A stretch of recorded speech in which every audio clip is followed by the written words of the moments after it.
we're gonna make banana bread. Banana bread is one of my family's favorites.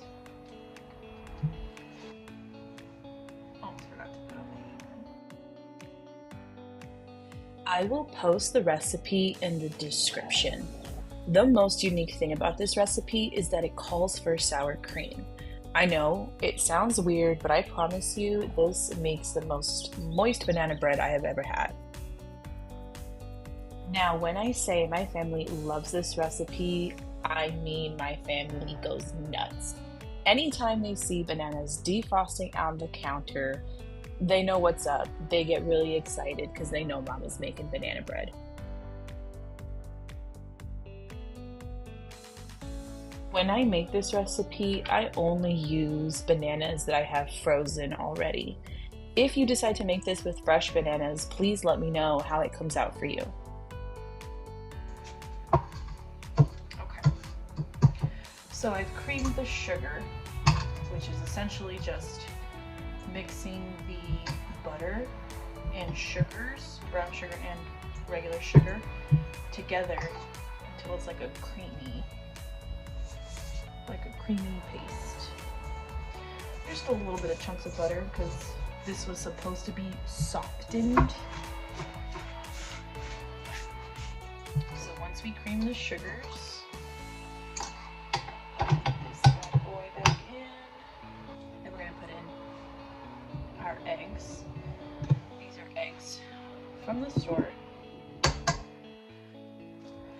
Our chickens are molting, so they are not laying right now.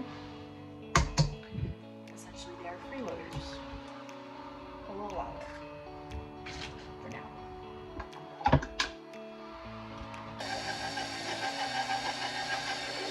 Just kidding.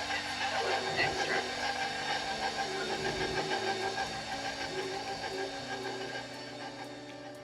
We make our own vanilla extract at home using grade A Madagascar vanilla beans and infusing it in spice rub.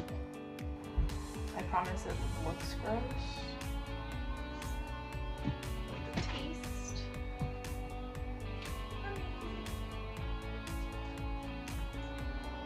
Takes about 3 bananas per loaf.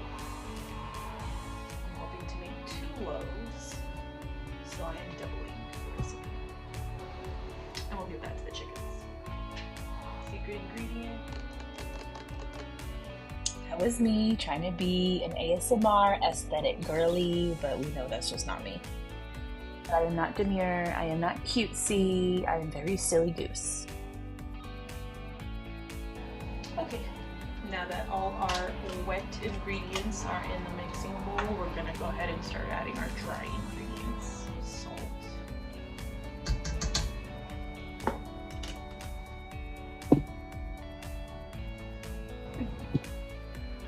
I've been missing them for like a week.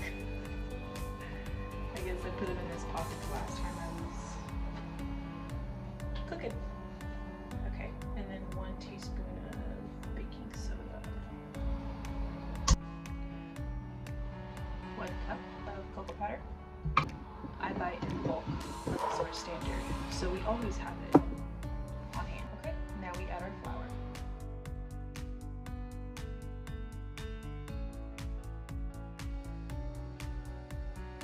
I think the biggest thing that has helped me be able to cook from scratch more is just making sure that I have the pantry staples in stock and on hand. Alright, mixed pretty well. Now it's time to pour them into my bread pans. So normally I will put chocolate chips like on top once I poured it into the dishes to give it some extra chocolate. But I don't have those right now. And hopefully Adam will forgive me that I'm making it without many chocolate chips. But that's an option. You can add nuts if you'd like, raisins, it really is up to you. I love my bakeware. Most of them are either gifted or thrifted.